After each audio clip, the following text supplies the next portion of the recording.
আবৃত্তি করছি, তুমিও বলবে। লিখেছেন কার্তিক ঘোষ। ভালো মেয়ে ঠিক কাকে বলে জানো? ভালো ছেলে মানে কি?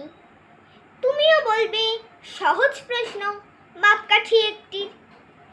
যে মেয়ে পেয়েছে অঙ্কে 100, যে ছেলে ভূগোলের সেরা, তারাই তো ভালো, সবাই বলছে হীরের টুকরো এরা। কাগজে ওদের ছবি ছাপা হয়, টিভিতে দেখায় মুখ, ওদের জন্য আমারও তো ভাই আনন্দে ভরে বুক। সত্যি কেন জানো? তোমাকে বলছে, দেখে শুনে পাই ভয়। শুধু এত এত নাম্বার পেলে ভালো ছেলে মেয়ে হয়? আচ্ছা ধরো না, যে মেয়ে পেয়েছে অঙ্কে অনেক কম, ওর গান শুনে মুগ্ধ সবাই, হাততালি হরদম।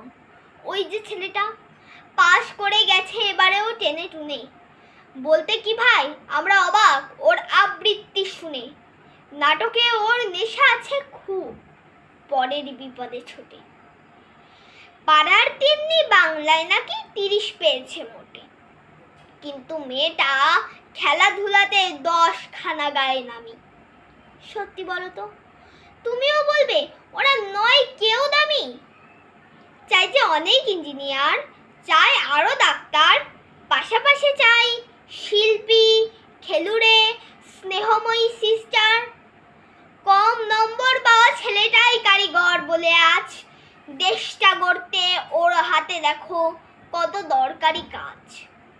পরের দুঃখে কাতর যে মেয়ে মুক্তি করেছে কালো, কম নম্বর পেয়েছে বলে কি বলবে না ওকে ভালো?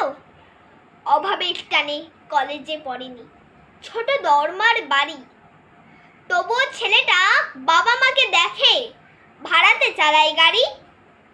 তাই বলছি কি, শুধু নম্বরে হয় নাকি মাপকাঠি? ভালো ছেলে মেয়ে বলতে কি ভাই, মানুষ চাইছে খাঁটি। ধন্যবাদ।